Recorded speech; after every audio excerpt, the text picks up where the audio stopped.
Well, welcome, friends of Private Universe. We have the second part in store for you right now on my chat about happiness. Enjoy, friends. And so what we find is that, and like Marcus Aurelius realized, that having more doesn't necessarily make us happy. It makes us more comfortable, for sure. So having a certain amount of money, certain amount of food, certain amount of shirts and so forth, gives us a certain degree of satisfaction, but also it eases our minds that we don't have to at least worry about that. So I always say the only people that worry about money are poor people because they don't have it. You know what I mean? It's people that are very rich that usually talk about money. It's a big part of their lives because what I find is that people that have made money anyway, that weren't born in money, that have made money, have taken money very seriously, like it's their main thing. And again, if it's the only thing, then they're very good at that, but they're very poor at probably very poor at other things such as relationships and friendships and taking care of themselves and so forth. So again, it's a bit, we should not envy those people, but if anything, make it a mirror to ourselves. They go, do I really want that type of lifestyle? And that's why you find every now and then you wake up in the morning and you've heard that a celebrity with a lot of money and fame and looks even sometimes, and sometimes even talent, have committed suicide. And you think, why? Well, it's because they worked out that having more isn't necessary. For us it is, because you think, why? Look at that. Look what you've got. But once you have it, it doesn't fill you, not long anyway. So, and that's why a lot of people die. You find they die in hotel rooms, because they might have been partying that night and then everyone leaves and you're there with your own mind and yourself. And all the luxuries you have don't really add any more to that peace of mind. So what we're looking for is peace of mind. When we have the basics, we get that peace of mind. Then we want a little bit more, and that's fine. We might want a better car, we might want a bit of this, and that's fine. That's human nature. That's why, that's why capitalism works. And it's probably, there's a lot of problems with capitalism, of course, but it works because it banks on people wanting more. And that's, when you hear a budget speech or someone talking about the economy, when they say that the economy has slowed down and that's a bad thing, that means that people have stopped buying stuff they don't need. But that's bad for the economy. So the system, in one way, makes us or expects us at least, and sometimes even forces us to buy more things. But individually, sure, we can get more things. And we can't escape it. Of course, you can't escape it because we're in the system. But we have to make, I think, a decision in order to have that peace of mind that is good for ourselves, not only for the system. So the system evolved from the human brain. So someone didn't just sit down and say, let's start capitalism or let's start feudalism or let's start monarchy. It happened because it's what people, it happens on its own. It develops by how people are, how people get organized. So the system we have is because of the way we think, So we can't change that. No one's going to be able to change themselves because our brain is made a certain way, but you can set limits to yourself and you can look at yourself and say, what habits do I have? What do I do on Monday, Tuesday, Wednesday, Thursday, Friday, Saturday, Sunday? What are the things that are adding to my life and what are the things that are subtracting? And the things that are subtracting, you need to start focusing on them, I think. So it might be food, it might be a person that subtracts from our lives, it might be a job.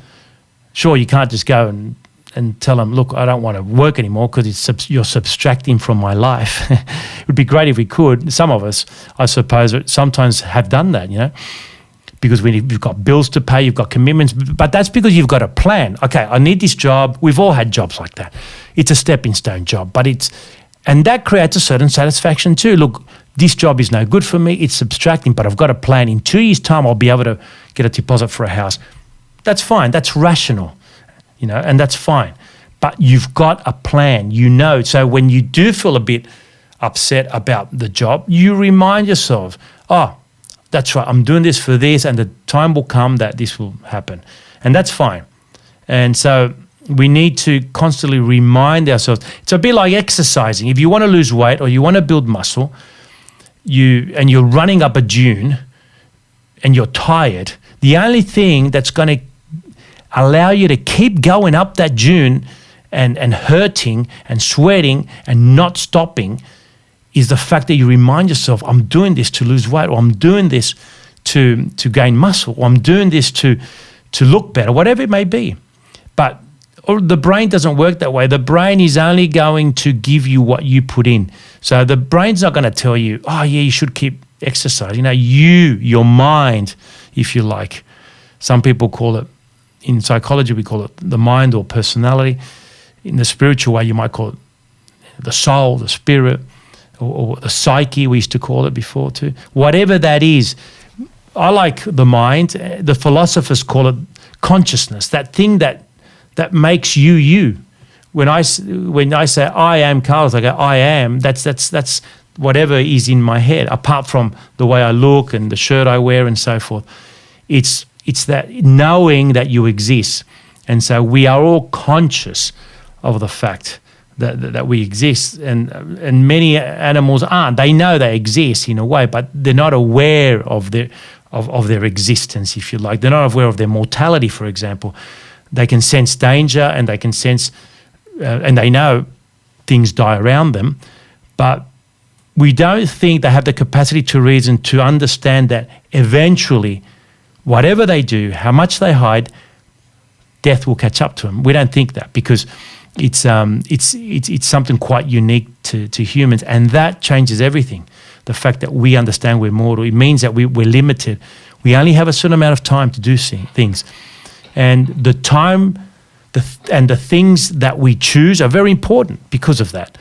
So animals don't really think that way. If they're hungry, they hunt or they eat. You'll find if you've got a dog, okay, they eat. Doesn't matter if it's hot outside or cold or whatever it may be. They might lie down after they eat because it's better for digestion. They just feel tired.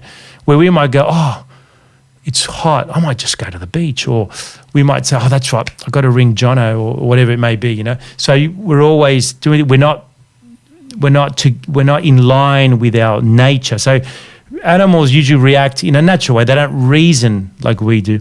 And that's good and bad, of course. Getting aligned with nature is far better, listening to your body. But being able to reason is good as well, because the pursuit of knowledge is a wonderful thing. The fact that we're doing this, there's no other mammal that can do this. Even dolphins, they're very smart. I'm sure they don't have Zoom meetings. So there's a lot to say about us humans. We're conscious of many things, and we've created some wonderful things. We've also created some terrible things too, as you're all aware. And sometimes we're not very nice to each other. But that's why I think, as a psychologist, when I talk to young people especially, and today is a little bit about that, for you to be able to use this information for someone that you may know, for yourself, of course. But the young people coming in, they need a lot of help because they've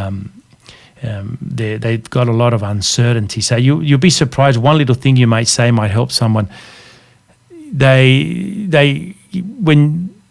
When you do, to discuss something with them or with yourself, it's very important to break things up in a practical manner, or else it just becomes theory. Oh, Plato said this, and so forth. And that's fine. It's nice to do that. But where do you start from? It starts from your day when you wake up. So the morning. As soon as you're alive, as soon as you open your eyes, you're alive, and you're conscious of the fact you're alive. So when you're asleep, you're in an unconscious state. And when you're dreaming, that's your unconscious. That's why a lot of psychoanalysts would look at dreams as something that are quite important, because the brain's figuring out some things, and for some psychologists and psychoanalysts, they feel that those things that are in their unconscious, whether it's through dreaming or sometimes when we use a Freudian slip, when we say something, another word, and people say, oh, that's a Freudian slip. Of course, Sigmund Freud, the psychoanalyst, comes from that. And that's because it tapped into your unconscious, some people believe, or when you use word association and to someone, you say, what do you, the first thing you think when I say mother, the first thing you think when I say love, first thing you think and so forth. So that's trying to tap into your unconscious. Hypnosis is also tapping into our unconscious, and some hypnotherapists believe that there's a lot of stuff there. I personally find it quite amazing, the whole mind part, but it's not my speciality, but I do think that there's something there as well that needs to be looked at. So when you're asleep, you're unconscious. So your life, really, if you happen to live for 100 years, which is a good trot, maybe 80 to 90 is probably the average. You remember your conscious times are is actually 2/3 of that, and so your conscious times. And so what you do during that time is very important. So it starts off by deciding what to do. And the best thing to start off with is look at whatever you're doing now.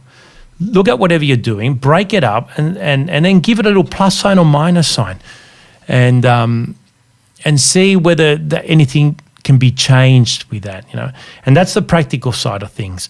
And then you need to organize yourself in order to do a certain amount of exercise. That's very important for happiness, that we the body and mind relationship. And obviously the social aspects, because we're social beings, just like elephants and and lions and dolphins and so forth. We live better. We have a far better opportunity to survive and therefore to be happy when we're around the right people. And so in a civilized society like we live now, it's probably not as important if we were living in the middle of the jungle, of course, because we need people around us that to help us and we help them and so forth.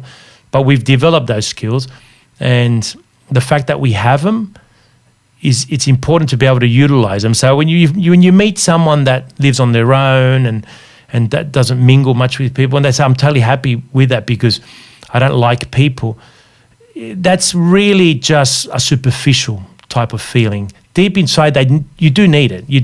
We all need it in order to feel better, and therefore the research shows again. Therefore, when we do create opportunities to socialize with the right people, it doesn't have to be many, but the right people, then that obviously helps tremendously. So they're the things, the practical things, I think that we can start off with. What I find also with happiness is that most people throughout, I don't know if you've ever had an opportunity to read up on happiness, but since antiquity, I think you find that there's a common thread, and that common thread is that happiness is usually something that doesn't last long, but it comes from within, And so whether you look at someone from ancient Greece or you look at a modern writer, you usually find that through their own experiences and research, they find that that's the common link. Then there's other little differences. So we spoke about Aristotle, who found that happiness is in moderation, in the moderation of things, many things, and moderately, rather than just focus on one thing, And so you also have someone, for example, like someone that lived around the same time, a philosopher called Epicurus, who thought that really happiness is doing things that give you enjoyment, physical and mental enjoyment. But what he felt was that, a bit like Marcus Aurelius said, in order to have these things for them to be effective, you can't do them all the time. So you've got to pick your battles, if you like, and be happy with the 5s out of 10s, because the 9s and 10s will come in our lives, and the 2s and 1s will come too. And so in contemporary psychology, we've worked out that 90 to 95% of our life is at 5. We get the peaks and we get the downs. It doesn't matter what happens, whether you speak to a psychologist or not, or whether you read, or you always go back to 5. Always. That's the nature of happiness. So there's been a research done on that, and there was a case where two young men, 35-year-olds, roughly about the same time of their life. One of them won a lot of money in a lottery ticket, and the other one had an accident and became paraplegic. And the one that won the money, we found that happiness rose to 10 because it was a lot of money. And the one that had the accident, of course, went to 1 because it's a big change of life, especially being so young and so being bound in a wheelchair. Within 12 months, both of these people were at 5.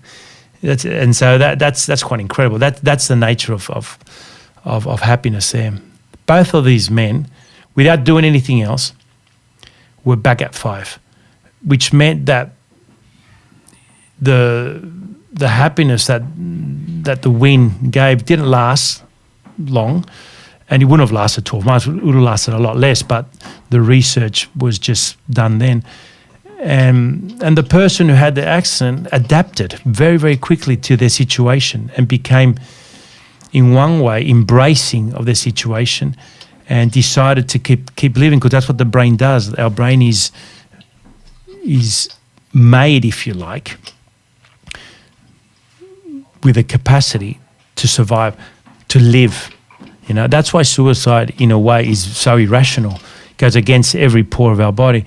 And that's why, if you ever tried to kill a mouse or a cockroach, how hard it is, they will do absolutely everything to live. They're made to live. Everything is, whether it's a plant or whether it's an insect or whether it's a big animal, like a rhinoceros, whatever. They're very hard to die, because everything that we have, from our hair to our eyelashes to our toes, everything is built for us to be able to survive in the world, everything.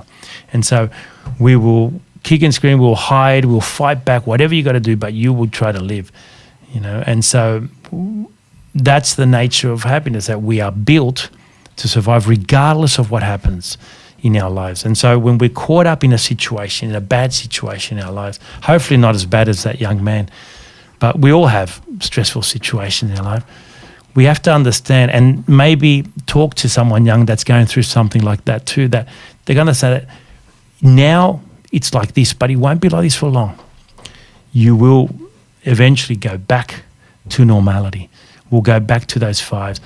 And don't let those 5s, people, go past you without enjoying them. Picking up bread, picking up the kids from school, having to go to, I don't know, to your uncle's birthday party or going to work, for example, stopping for petrol, all these things that seem to be like a chore. That's the 95% of our lives that we found. That's the most important part. And then they're gone. I mean, when we talk to people that are at the end of their lives and they can discuss their own life, some of the things they regret most, it's not the fact that they didn't do these grand things, it's the little things that they didn't maybe spend more time on, or they realize that how happy they were during that time.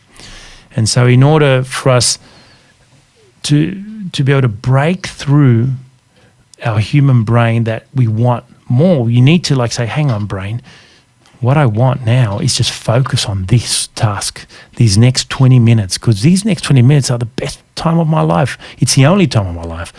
I tell people that come into my office, you've got your life, I've got mine. Once you leave the door, I might be going home, whatever. We've got all our things to do and so forth. But the most important part and time of our lives is right now, us sitting in front of each other, two strangers talking, because it's the only thing that's real at that stage. As you know, life is very fragile. You don't know what's going to happen. If you're already thinking about what you're going to be doing next, then you're missing out. And so the big thing with happiness, my friends, is concentrating on the present. How do you do that? With great difficulty. If it was easy, then there wouldn't be so many books and talks about it. It's hard in the sense of our nature, because it goes against our nature. We are made to think always up front, But it's easy to do. most of the solutions in life are the easiest one. Have you ever heard that saying? Usually the most simple things in life, or the easiest solution is the best one. And actually, there's Occam's razor. A guy that lived in the 1600s, he invented that to cut through our decisions in a way. That's why they call it the razor. Usually find that the best and the simplest and the most effective thing is usually the best thing to do, and don't look for anything more. So, and usually when someone presents you with a situation, and in your head you start thinking, hang on, I reckon this is what happened. They're telling me this, but I reckon this. That's what you're doing. You're cutting through the truth because you're using your logic and thinking, what really makes sense is that by the evidence that you're telling me is that this probably happened, because it's the most simplest thing. Everything leads to that happening, not the other one. And you could decide that that if you wish, through faith or through hope or whatever, that this other thing, which is almost miraculous, might have happened. That's fine. But really, in the real world, it's usually that the simplest explanation is the best one. So we use that for ourselves as well. I think we use that for ourselves in the sense of how we're going to resolve certain things in our own life. And so when we're caught up with the things that are stressful, the best thing is to use Occam's razor. You can Google it if you want. Occam, Okham, Occam's razor. And it's a wonderful formula for many things to use. And it's usually quite effective, even till today. You find, or else our mind complicates things. We start getting paranoid or adding things that aren't there and so forth, That's why when you're in a trial or something at the court, the judge's job is to make sure that the only thing that they're taking into account is the facts, because the judge knows that the human brain will add things that probably weren't there. You're implying things. Well, that doesn't matter. And so for ourselves, it's very important as well. When you make the list of the things that subtract, be sincere with yourself, or else it won't work. Be really sincere of the people you hang around with, the amount of time you use up in your life doing things that maybe for others, or things that don't give you much satisfaction. Maybe they did in the past and they don't anymore.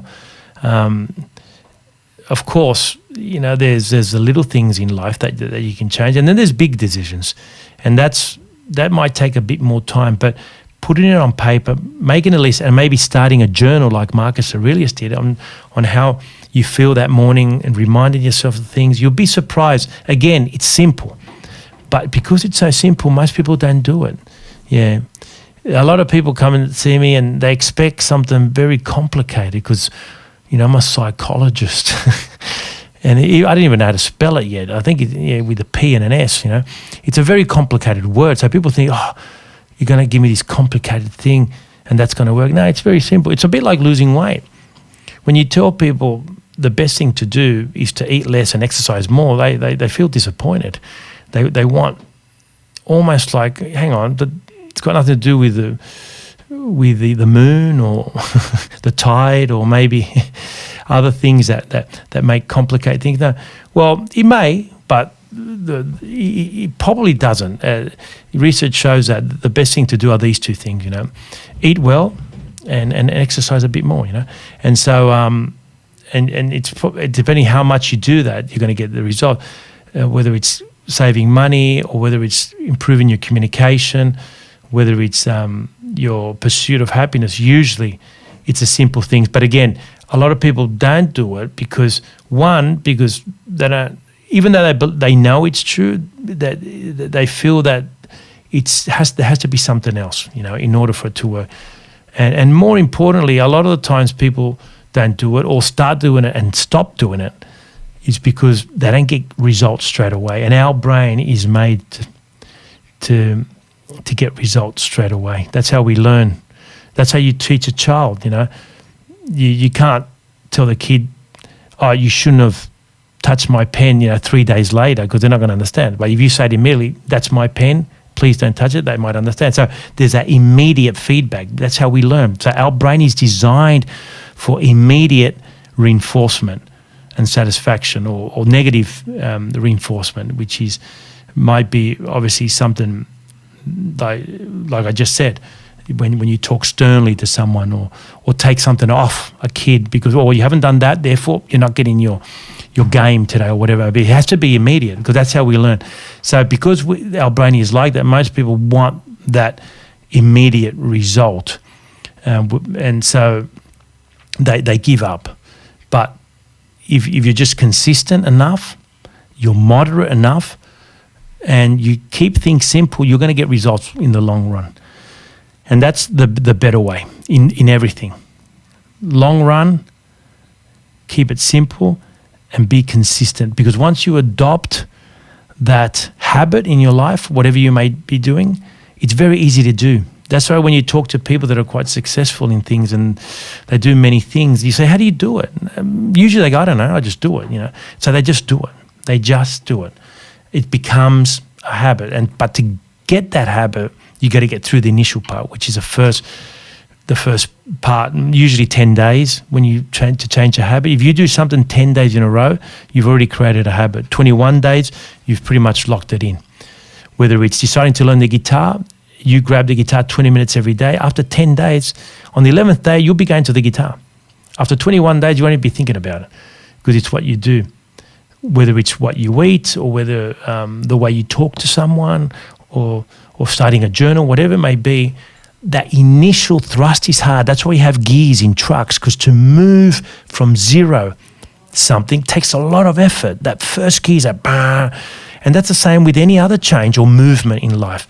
There's a lot of effort that goes into very, very slow movement, that first gear.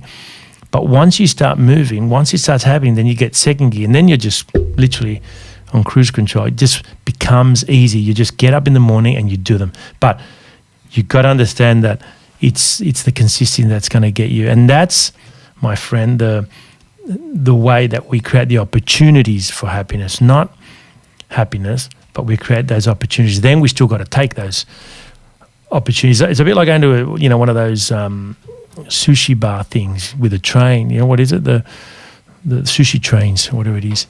You can decide to have it, and you sit down, but unless you pick one out, you're not going to be able to eat it.